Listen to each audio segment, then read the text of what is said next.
side. Some of you have been following in the papers, obviously, know what we've been up to this weekend. One thing that we didn't mention last week, but I want to make sure people know about now.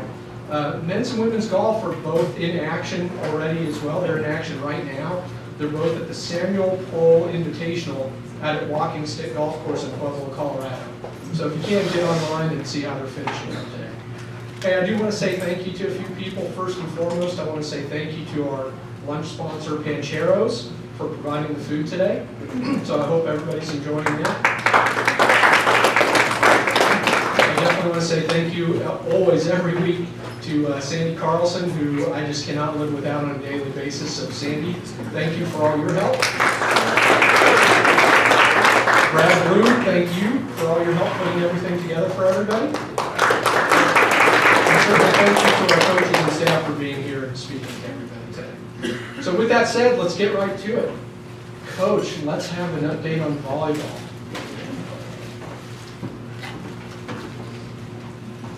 Hello again. So we had our first weekend, and if you're looking in the win-loss column, obviously it looks pretty rough, so I don't think we need to talk about that. We knew going into the season that we were going to be really focused on our process and just trying to get better and make some improvements. And we started off preseason really focused on our defense and passing because it looked like to us on film we had some pretty severe weaknesses there last year.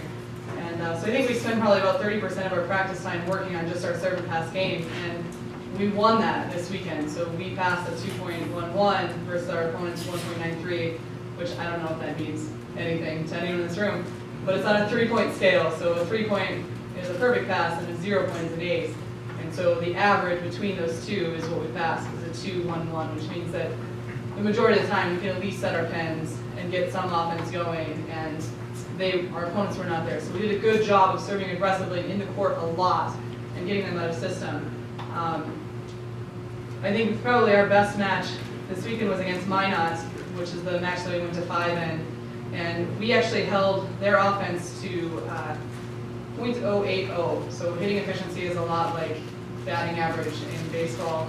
And the lowest that they hit against any of the team was against us. So everyone else, they hit like 150, 250, 275, and we held them to .080, which is pretty good defensively for us. They run one of the fastest offenses I've seen in a long time. They run something they call a third step go, which means that their outside hitters are in the air, ready to swing at a ball when their setter has it in their hands. And that's something we do with our middles, and they're doing that with their outsides. So we made some really good adjustments and got some switch blocking in there and moved some of our players around to try and slow that down. And we held that kid to the lowest percentage that she hit against anyone else by a significant amount. So I think it's nice to know that we can make changes in the game and they can implement that, and we can stop people when we need to. Our problem this weekend definitely was much more on the offense side. You know, we hit a lot of balls out of bounds. We didn't put the ball away nearly enough. And part of that is this unique situation where we have the amount of depth in our team. We have 4 setters in our gym. It's very unusual to have more than 2 setters, and usually it's one setter that you're like, this is my person, and then you got one that you think can run the B side in practice. And we've got 4 that are all like pretty good, and we're trying to figure that out, and it leads to a little inconsistency for us. So we gotta get that nailed down for this weekend, and I think the setting and the communication get a little choppy sometimes as that changes. We've got a little bit of film, so I think our middles, you just played, Rod, we'll talk about it.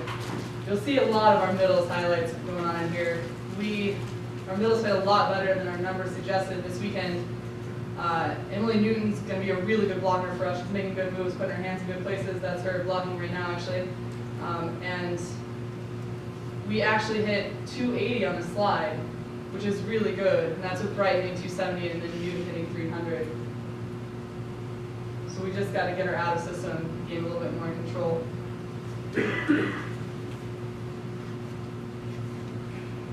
And that's a slide for those that I'm speaking German to right now. And then this is as well. And part of the stuff we're working through is we started in a 6-2, which means that our setters are setting on the back row, and we have 6 hitters and 2 setters. So we'd always have 3 hitters in the front. It's a little harder to get our middles running that slide when we have a right side hitter in front. And obviously that's one of our most effective plays that we have in our toolbox, so we need to be able to do that a little bit more often. And towards the end of this film, you'll see that we switched to a 5-1, which means that we put our freshman setter in there and 14 and right back right there and let her set all the way around and run the show a little bit. And I think she did good. It turns out she was a little more nervous than we realized. In the locker room, she shared some information with us that let us know she was quite scared. She did a good job of not showing that, which was cool. And yeah, she brings the stuff. She's 6'1", so she can connect with our hitters in a little different way than our smaller hitters can. And that also obviously brings some challenges defensively. She has a little trouble hitting low to the ground. So we got to find the balance. That's her hitting that second ball right there. Yeah, so there's something we're trying to figure out right now. It's that slide swing. We got to get both of our nose going on that a little more often. That's definitely a concussion. I think anybody checked on that afterwards.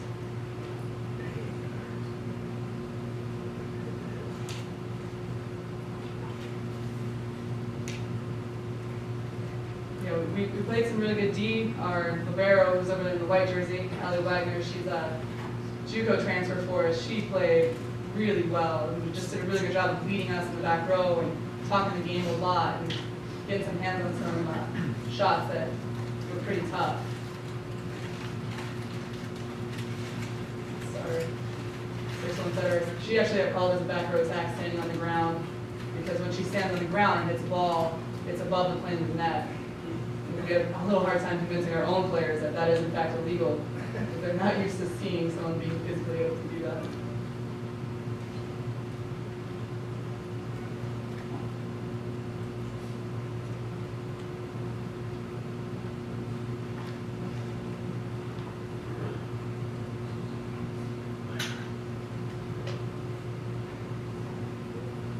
As this is playing, I'll just move on. Feel free to pay attention to that instead of me if you'd like to. But so this coming up weekend, we have a pretty tough situation ahead of us. Northern State went 3-1 in their first weekend, including beating Colorado Mines in 4, and they are currently ranked 23rd in the top 25 poll. So that'll be a really good high-level competition for us to see. Minnesota State, Mankato. Thank you.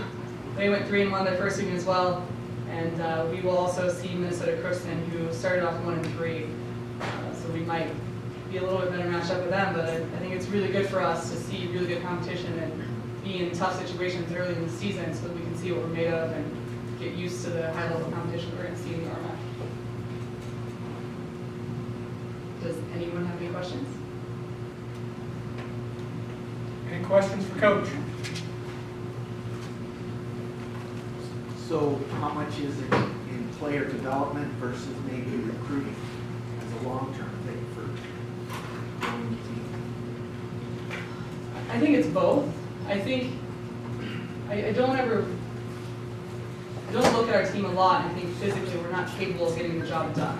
So I think there's some training stuff. I think some of our athletes need to get a little stronger, and I think that our strength coach is going to work on that with them. It's just that kind of stuff happens in the spring, so we got to work hard and get some core development going on a couple of our hitters so that we can get a little more torque and power out of them from that aspect. But I think as far as recruiting, I think Tiffany recruited our junior and senior class, and there's some talent and it's good. And the freshman sophomore class, there's a lot in there. So a lot of it is player development, and then we got to get a little bit more physicality coming in the future if we can. But if we can't, because of whatever restrictions there are, we can develop players to do some things mentally that can help us as well. But I don't think that we're physically mismatched. Thank you.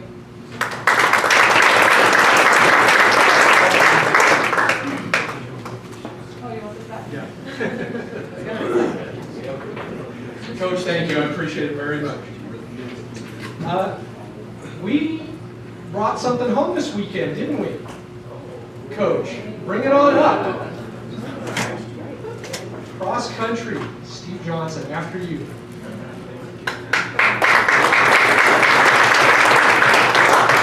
Well, had our home meet this weekend. As you can see, we managed to come away with the pickaxe again. We lost it last year to Gillette. In case you forgot how this competition works, what we do is we take and we combine the men's and the women's team scores between us and Gillette College and figure out who has the best overall program as it sits right now. Our men, like I told you, we're pretty young, but that's okay matching up against Gillette because, well, they're a junior college, so they actually don't have any freshmen this year, so they actually were older than us in that regard. But it worked out pretty well. Their top guy wound up being the overall winner. He was 18th at the Junior College Nationals last year, but we were able to hang tough. We knew that going in, we actually left. We actually had one of our top guys sitting out, but we knew going in that if our men could do their job and keep us close, that we would be okay. And that's what they did. At the end of the men's race, it was a 5-point difference. Gillette had the lead 25-30, and I think I told you last week, I gave our women a tough challenge. I told them flat out they had to sweep Gillette. We actually had to modify the rules just a little bit for this year because Gillette only had 3 women return. They had a late coaching change, and so that impacted them on the recruiting front. But our women not only went and took the 1 through 3 spots, we actually went 1 through 7 over Gillette.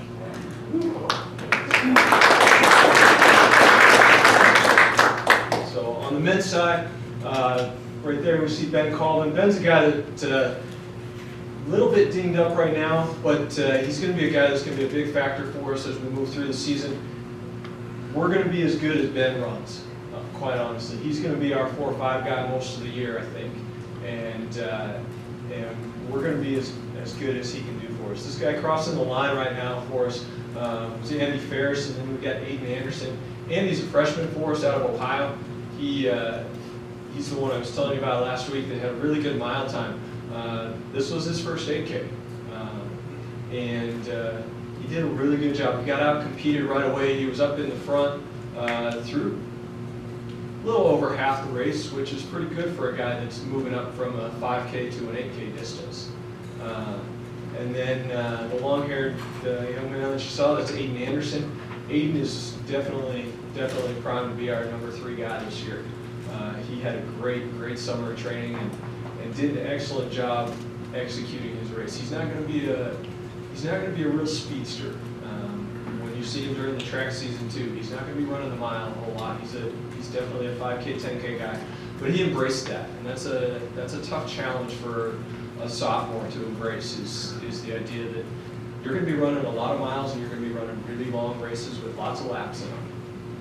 And he's done a great job with that over the last year and a bit. Jacob Huber was our number 1 again, and I would expect Jacob to stay up there most of the season. On the women's side, Adeline Strapmeyer, of course, led the way for us. And what we saw, and you're seeing it right here in the video, our women were pretty much like this the entire race. They ran our 1 and 2 were up a little bit higher. Adeline and Riley were up about 40 seconds ahead of our pack.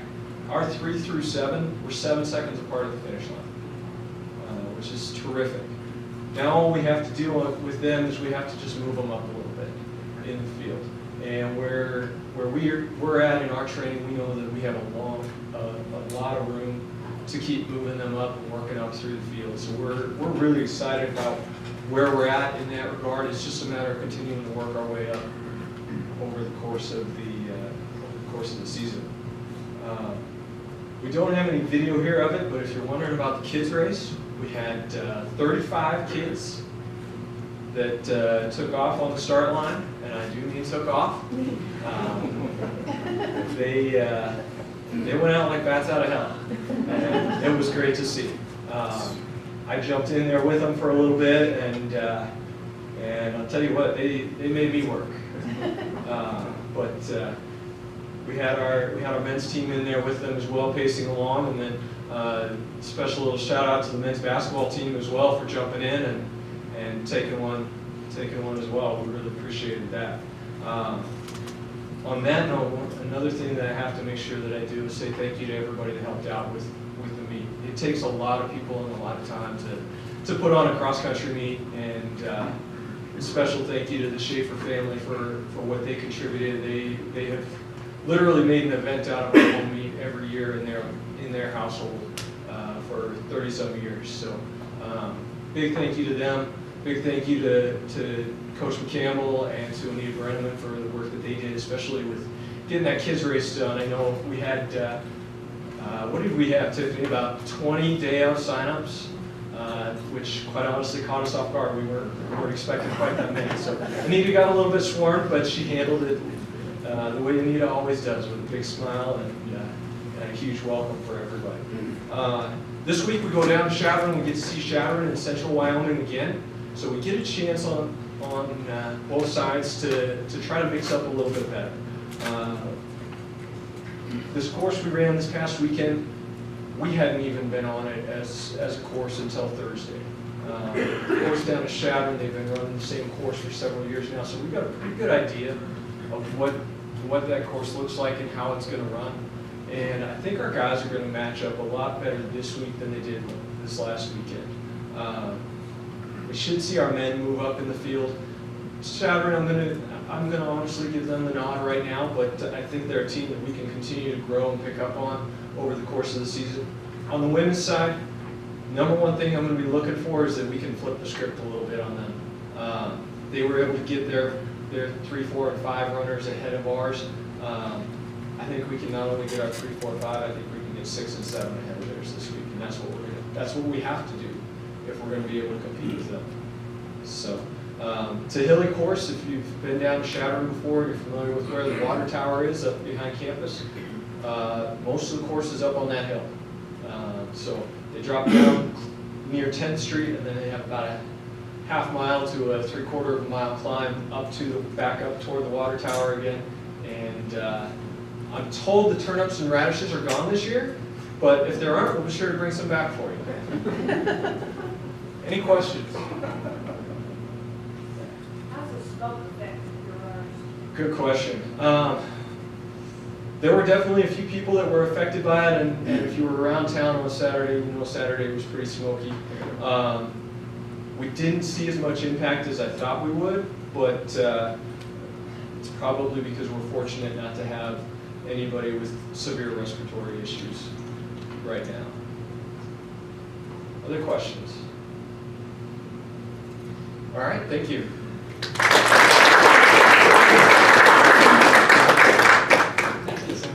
Coach, thank you very much. We have an undefeated team on campus, and I'm not talking about football. Coach, men's soccer, Andrew, come on up and tell us how to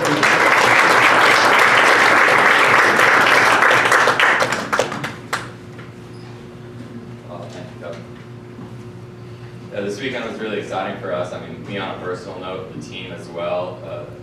After our game on Sunday, one of the parents who I met for the first time, he's a parent of one of our seniors, said, "Thank you, Coach. I've never seen our team win before." All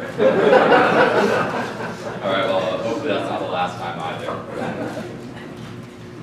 Friday we played Newman University. They were picked as, preseason poll 4th place in their conference, so drawing against Newman on Friday was great for us. I think the boys got a lot of confidence, like, all right, like I said last week, if we can defend, we can compete, so keeping them shut out for 110 minutes, including that overtime, is awesome for us. On Sunday, we then played Lubbock Christian.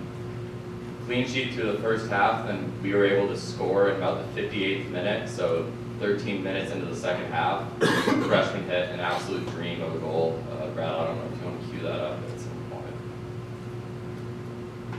point. So these are some clips from our weekend. There's our goalkeeper, Kyle Daldovich, grabbing a ball, coming in at 30 to 50 miles an hour through bodies. He did a really good job this weekend. I mean, really sure hands, didn't put the ball in dangerous areas at all. There's the goal from our freshman. I don't think the film follows the celebration, but he ran all the way over to the bench, and we kept going. Again, sure hands from our goalkeeper. Now here's our second goal. This is a freshman on the ball. dribbles through, ends up serving it across. That's something in soccer you work on passing patterns a lot in training. If any of you were to come out and watch us, it kind of looks like a bunch of guys moving for no reason without defenders. The guy who scored that goal, that is like one of the things we work on. He was playing center attacking mid. There he ran forward out of his position to score, which was great. Here again, he's just offside here, but that first time outside of the football, it just, we don't practice that. That kid's good. He's a freshman. And the reason that clip ended was our player was offside. They ended up playing, bring it back. But some really exciting attacking stuff, and again, our focus was so defensive. To see that we actually had some really good combinations, it's encouraging because it means we have good individuals, because we really haven't coached that nearly enough. So our guys really, really happy with their performance this weekend. Again, that sense of belief was there, which kept us competitive the whole game. Having 2 clean sheets through the first 2 games now, I think, ties a school record for clean sheets in a season, so hopefully we can go on to break that. Huge shout out to our goalkeeper, Kyle Daldovich again. He got a local award this week. He really did a good job for us, and the clip you didn't see is Kyle can punk the ball 80 or 90 yards. So when he gets the ball into his hands, like, we're an instant threat to go to goal on the other end. And there were a few instances where, from a punt of his, he almost puts in the other goal box. We're a pass or 2 away from a shot. So not only on the defensive end from him, but he was awesome both ways. Those 2 goals you saw, those are 2 first-time goal scorers. One's a true freshman, one's a graduate student. So to get production from a kid who's been here 3-4 years playing, and for him to get his first goal, that's awesome for him. Like, finding a way to get the most out of him this late in his career, that's really, really exciting. The guy you won't hear about too much, but for me was player of the weekend, is named Brett Bender. He played every minute of both games, our only player besides the goalkeeper to do so. Again, he's a center back. Getting 2 clean sheets is on him. Also, he had probably the hardest tackle we'll see all year. And tackle with the feet, but he still made some contact with the body. And again, that's a little bit of his role, is enforcing physically on our own half. And one hit from Brett, players aren't running through like they did before. And what's really cool about those 4 guys that I mentioned, Kyle, our keeper, is a mechanical engineer. Charles Kiefer is a graduate student in civil engineering. Trent McGrida is in mechanical engineering, but he's in the honors college as a freshman. And Brett Bender's a metallurgical senior. Right? So I think it's really cool that we have guys. We're not just all interdisciplinary science. We're not all industrial engineering, which I just talked to Carter. We do want a few more of those. I think it's really cool for our guys. We're coming. It's a very, very diverse group, not only academically and where they come from, but even how they play. That we're coming together and doing this well is really exciting for both Coach Wood, the team, and myself. Something else about Sunday that comments to the quality of this team is we had 2 starters from Friday who were out because of injury for Sunday. And for different guys to fill in, we had a redshirt freshman fill in for one of those guys. We had a senior playing out of position fill in for the other. And they did a great job with the expanded minutes they got. Looking forward, our home opener is this Friday against University of Mary. Traditionally, they've been a really tough matchup for us, not in terms of like a spread scoreline, but they're very physical. They're very, very international, so they rely on talented individuals. Their goalkeeper, I've seen him for this will be the 3rd year in a row now. I really think he's one of the best goalkeepers we'll see all year, even better than some of the RMAC schools that are traditionally ranked a little bit higher nationally. So we'll hopefully be able to find a way around him. He makes it tough. If any of you are able to see our game on Friday, or hopefully I'll find a clip for you next week at the Luncheon, but he'll probably run 30 or 40 yards out of the goal at one point and take one of our players out. And that's a good thing. I mean, it's good for them that he does that. I mean, he changes the game. And it's rare that you get a goalkeeper that influences the game as much as this guy from Mary does. Every day I'm on the job, I'm learning that experience is valuable. As a young coach, I think I would have said differently a year ago. And their coach, Dave Cook, he's an alum from Mary. He's been there a long time coaching, and never undervalue his experience. So they're going to be a tough matchup for us, but we're excited to go against them at home. That's all for me. Do any of you have questions? Andrew, last week you talked so much about improving the defense team, the defense of cutting down the goals against, the shots against. Could you have executed any more to perfection? I'm sure there were some things that weren't right, but my goodness, you did unbelievable. Exactly what you wanted. Yeah, that is exactly what we were looking for. I'm glad to hear people listen to, so that's exciting as well. That doesn't mean I'll take the green light to talk too much more. But yeah, we've tried to simplify how we're defending a little bit, so everyone has very specific roles, and Coach Wood has helped a ton with that, because again, I want to score. So he's helped rein me in and make sure like, hey, how we defend is going to set us up on how we attack. And giving each position, like, this is what we want out of you defensively. And there's like 2 or 3 cues for each of them that they should know what to do. And with the exception of one freshman who was a little bit loose on that, which is actually my fault. Looking back in the film, I told him to go press out of position. I saw how that exposed us a little. But even with us being out of position a little bit, the other guys recognized that and filled in. So yeah, like, giving those guys those specific roles defensively, they've really, really done well with it. And hopefully no one figures out how to break that down. What time do you guys kick off on Friday? At 6 p.m. on Friday out of Sioux Park. And I just have a comment that we are going to have the Rowdy Rock group tailgate Friday prior to game time too, so there's free food for first couple of people that as well. So. All right. Yeah. As a newly head coach, how do you keep the guys focused from that success, which respectfully we haven't had a whole lot of, to coming to this first home game? How do you keep them excited, but yet not let them blow up and say we got this? Personally, I'm very, very strict on my diet and what I eat, but on the way home, the boys love candy. I don't know what it is. As a college athlete, I never would have eaten candy, but we rewarded them on the bus. We're like, all right, when we stop at the gas station, you can get candy. And they got candy, so that was their celebration. Now, they know they're back to work. And a lot of it, as we're going through game footage, we're giving them some clips of what we did well, and they've seen the goals, they know what those look like, but we're trying to show what we didn't do well, times we were exposed. Because the other teams didn't score on us, we can almost take it for granted that we played better than we did. But we're looking for those clips, all right, where were we exposed defensively? Where could they have capitalized if they had done a little bit better? And then looking at the clips, where could we have been better? Especially in soccer, you talk about thirds. There's the defensive third, the midfield third, and the final third. We were really good in 2 of those 3 thirds, not the final third. So now we're showing all those clips when we had the ball in that attacking third near their goal. Where were we missing opportunities that we could have scored and made that 0-0 game 1-0 or that 2-0 game 3-0? So we're staying positive but showing there's room for improvement. But we're not near the goal yet. Even in how Coach Wood and I have prepared, I've heard of the idea of peaking early for teams. I don't think we're even close to that. I mean, we're even on the defensive side, we're at the very basic stages of where we want to be. And that doesn't mean we haven't even gotten to a lot of how we want to attack. So just reminding them that we're not near the end goal. All right, thank you all for your time.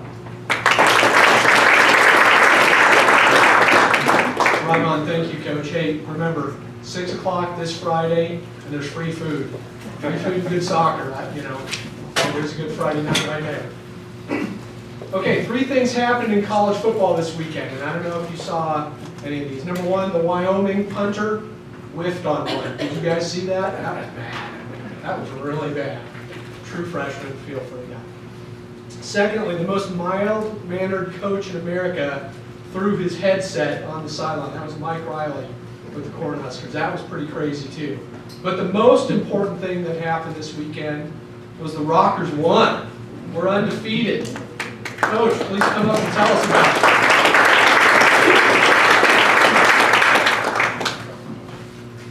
Thank you. I noticed here we have Youth Sports Night this coming Saturday. Children aged 12 and under wearing any youth sports jersey get into the game for free. So I had a vision of Ron Williams squeezing into his Little League football jersey and trying to sneak into the game. Very excited for that event.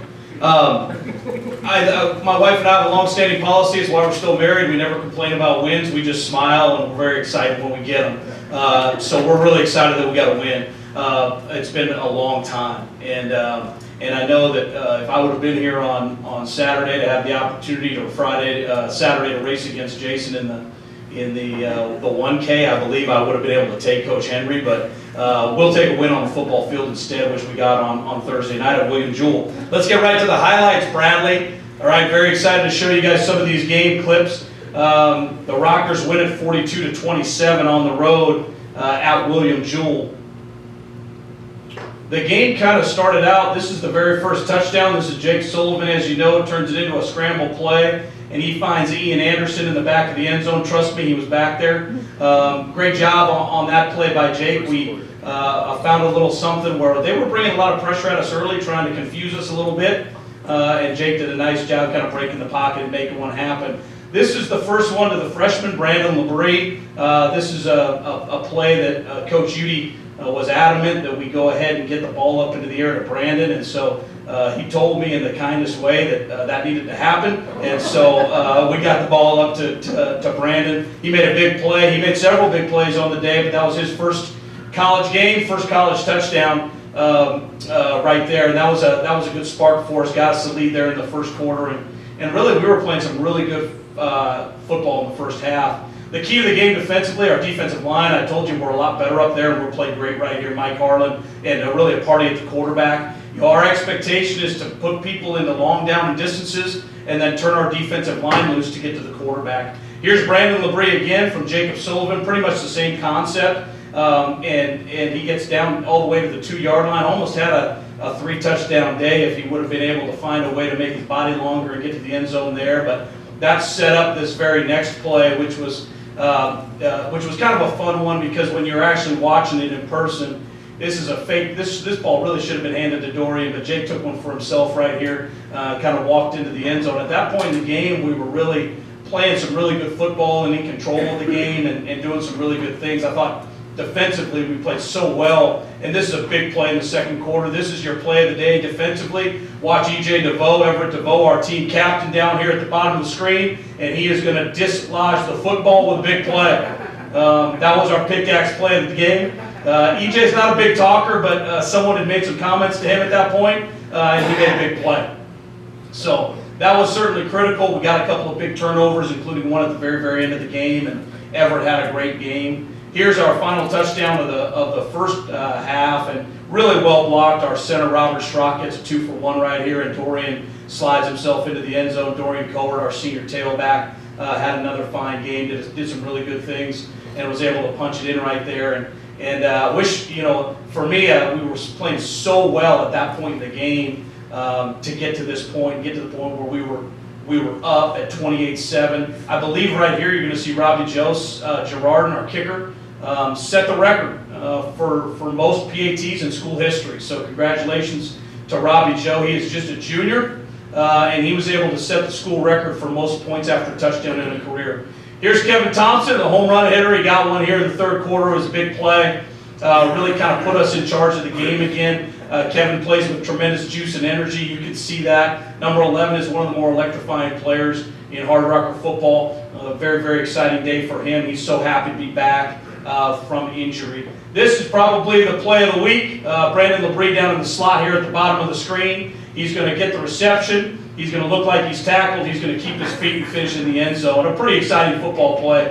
Brandon, again, a true freshman out of Westlake Village, California, had a really big night. And that was a pretty exciting play for the Hardrockers. You just don't see that play very many times in college football, where a guy can keep his feet like that and make that kind of an electrifying play.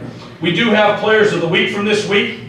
All right, I'd like to thank Dr. Kenner from Civil Engineering for being here today, and it's for good reason. There's going to be a theme that you're going to hear when we talk about our players of the week and where they come from. So, good win. Just so you note on this picture, this is our 3 fifth-year players.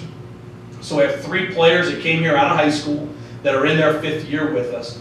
Sam Vollmer, number 89, who's wearing number 57. Sam has played pretty much every position for us. He's playing offensive tackle for us right now. Actually out of Sugar Land, Texas, and so his family was evacuated last week. And the kid didn't really say much, just went and performed and played. They're doing well, things are going well there, but certainly he was in our thoughts all week, and he played a great game. Michael Harlan, you saw, had a sack, that's number 18. He's from Scottsdale, Arizona. Great defensive end for us, and has led the team in tackles for loss. And of course, Kevin Thompson, number 11, our senior tailback from Tacoma, Washington. As we move forward, you know, we talk about the key to the game is playing physical, so we're going to go through it. We did. We outrushed William Jewell, and then we out first down William Jewell. Those are a couple of the key statistics that we look at to find out if we're playing a physical brand of football, which we expect. Next up is owning the football. We didn't do a good enough job of this. We gave the football away to William Jewell twice, so we did not win the turnover battle. We know that's something that if we want to win this week, we're going to have to do. The next one up is dominating the special teams category. You know, we did score more points than William Jewell in special teams. We made some big plays on special teams. We need to be a little sharper this week. It's an area where we think we have an advantage, and we need to use it against Dixie State this Saturday.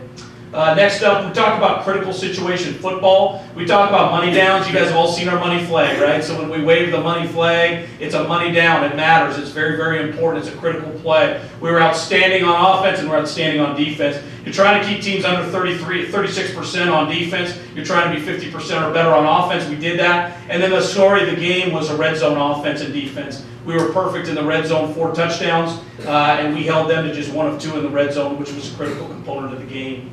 And then finally, play with juice. You know, and this is one area where we're going to need some help this week, okay? We didn't quite make enough explosive plays. They out-explosive played us. But we're at home now. We're under the lights at Dunham Field, and our expectation is that our fans are at their very, very best. This is your opportunity. It's been 9 months, okay, since you've had the opportunity to go out here and be at your very, very best. This is your game day coming up on Saturday. It's under the lights. The weather is promised to be perfect, and we expect you to bring just as much juice as you possibly can so we can be successful. Moving forward to our players of the week, very excited for these guys. Our gratitude player of the week is quarterback Nick Zell, freshman, Brentwood, California. Nick was originally scheduled to travel. I had to pull him off the travel squad at the last minute due to some complications with some other players where we needed some help. And he responded by booking a room in the classroom building for the rest of the guys who couldn't make the trip to watch the game as a group. You know what I mean? That's what a quarterback should look like. You know what I mean? And so he was our gratitude player of the week. Our word of the week last week was gratitude. I thought that was awesome. Next up, our offensive service player of the week, Jacob West, civil engineer, a legacy kid. Both his mom and dad went to school here out of Adele, Iowa, and this young man brings it every single day. He has that smile on his face on every play. It's awesome, okay? He brings great juice, and he was a great service player for us. Our defensive service player of the week was Justin Brokemeyer from Elk Point, South Dakota, another civil engineer. Justin has tremendous energy, tremendous smile. He pays attention. He was a 35 ACT. That's a lot. You know? Awesome kid, awesome kid. He'll play for us here as we get going during the season. Okay, next up we got our high-octane player of the week, no question about it, Brandon Labrie, true freshman geological engineer out of Westlake Village, California. For his first college game, 160 yards receiving, 9 receptions, 2 touchdowns. He had a tackle on special teams. He's a good player. Next up is our Rocker Dog player of the week, another guy who played his very first game for us, Justin Banks out of Eugene, Oregon. He's a civil engineer, defensive lineman, played with tremendous energy and juice for us and was a real factor on the defensive line. Known JJ and his family for a while. Next up, the offensive rookie of the week. So someone who played in their very first game, Ira Murphy, tight end, freshman, Rapid City, South Dakota, civil engineer, okay? He came in, had a couple of catches in his very first college game, said, Ira, did you think you were playing this year? Okay, are you playing now? Okay. So just a great job. He played with great energy. It's great to have these 2 big tight ends. He and Matt Dietz had good games. Our defensive rookie player of the week played his first college game with us. Andrew Karatapian, a defensive end junior out of Chatsworth, California. He is a civil engineer. All right, he had a great game, number 58. You're going to like him and the energy he plays with. Next up, our SWAT player of the week is Jared Stangler, our punter. All right, he doesn't punt at 80 yards like our goalie does, but he punts it pretty far. And he had a big, big game on Thursday, punted the heck out of the ball. He is a redshirt freshman. He is playing his first college game. He's also a civil engineer out of Surprise, Arizona. And then our pickaxe player of the week, the player that's best exemplified our program, Isaiah McGuire, cornerback, senior, Peoria, Arizona, civil engineer. Yeah, he had an outstanding game. They challenged him. He kept responding to the challenge, and he played with what we call senioritis. Is when you become a senior, you better start playing like one. All right, you should be playing at a higher level than you ever have before because it's different now. And Isaiah did that on Thursday night, and we're going to need him to do it again coming forward this next week. Those are your players of the week for the game against William Jewell. Let's move forward and talk about what happened in the RMAC. It was a wild week in the RMAC, but it always will be. We've talked about that. It's a competitive conference. Colorado Pueblo looks to be really, really good this season, and they proved it by really playing well against Colorado Mines. Colorado Mesa looks to also be very, very good. Their quarterback was the player of the week. They beat Western State handily. Chadron State and Fort Lewis played a very competitive game, and Chadron won. Black Hill State and Adams State played a crazy football game up in Spearfish, one of the crazier RMAC games you're ever going to see. And Black Hill showed a lot of perseverance and won that game in double overtime to get the victory. And then New Mexico Highlands beat Dixie State on Saturday or Thursday, 23-22, in a wild affair that I'll share a little bit with you here in the next slide. So it's already a competitive week in the RMAC. We're 1-0, but we're in dead last place in the RMAC. We're the only team who hasn't played a game yet. So we need to do a good job and get in there this week and start scrapping around in RMAC play. A couple notes on Dixie State. It's located there in St. George, Utah. They got about 8,500 students there. They were 6-4 in the RMAC a year ago. They finished in 6th place. They were preseason 4th pick in the league. They have 17 returning starters. Ironically, last week, several of them did not play. We're assuming that was for disciplinary reasons, including the 2 players that were preseason All-RMAC players, their offensive tackle, Tim Ahi, and their DB, Tyneil Cooper. Both of those guys did not make the trip to New Mexico Highlands. We expect that they'll make the trip up here to play us. All time versus Dixie State, we've played 3 times. They've been competitive games. The road team has won them all, which has been good for us because we played 2 of 3 on the road. But that needs to change this week. Okay, we played an exciting overtime game there several years ago. We played a good game and did a nice job and got a big win on the road there a season ago. But we didn't play well when they came to our place 2 years ago. Their most famous alum for football is running back Corey Dillon, who happens to be the running back with the most rushing yards who's not in the Hall of Fame. Did you know that, Larry? Dixie State alum. Yeah, that's right. Super Bowl winner with the Patriots. Also from my hometown of Seattle, Washington. Okay. So that's a little bit on Dixie State and what we can expect. Hey, it's very, very important as we go into this week that we get all the juice that we possibly can from our fans. This is going to be a very, very competitive RMAC football game. Our goal is to get this game into the 4th quarter, and we get to the 4th quarter, our job is to finish. That's the expectation of the football program. That's what we're trying to do. We need you. We can't have you just being okay on Saturday. That won't work. Okay, you can't go to a recital instead. All right, you can't go to a wedding. All right, that's not okay. All right, you can't take the night off to watch something else. All right, and you can't. Hey, if you got to take the day off of work Friday, you got to do that, and you got to come Saturday ready to go. I give you all permission to do that. Take the day off on Friday, get juiced up, and bring your A game on Saturday. We need you. The Rockers are 4-1 in our last 5 games at home under the lights at Dunham Field. We expect to win when teams come here at night. We need your help, okay? Our players play better when the fans are juicier. The last 2 games we played at home last year, at night, under the lights, were juicy, juicy crowds, okay? And we need that. We feed off of it. That energy is what makes us better. And we need you to be at your best. So if you want to bring your B game, go someplace else. Bring your A game Saturday night because we need you, and we'll get the job done against Dixie State. Any questions? Yeah. How did Dixie's quarterback do? How did Dixie's quarterback do? Yeah, Dixie State does have a transfer quarterback. He's an explosive player. They really, their personality, they want to run the football, and they did a good job. Dixie State committed 14 penalties for over 150 yards last week out on the road. That was why they lost the football game, okay? They really had some issues in terms of being able to close the game out. They were up the entire time and then made some big mistakes in the 4th quarter and lost the football game on the road. Quarterback-wise, he's a dangerous player. Their DNA is to try to run the football, and so we expect we're going to need to do a great job stopping the run and then try to force him into a pocket passer if we possibly can. Good? All right, guys, we'll see you Saturday. Rock on.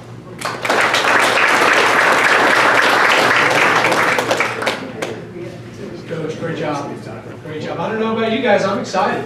We got some good things going on here, so y'all get out to our games and all our sports. Come show us your support. We appreciate it because y'all really do make a big difference for us. You know, you can make a big difference with the Hardrock Club too. You know how you do that? You write a check and you give it to them, and that makes a difference for us. So please do that. Okay, we got our football game Friday night, 6 p.m., or Saturday night, 6 p.m. Look forward to seeing you there. Again, thank you to Pancheros for providing the food for us. Thank you, everybody, for being here. We really do appreciate your support. We'll see you during the week.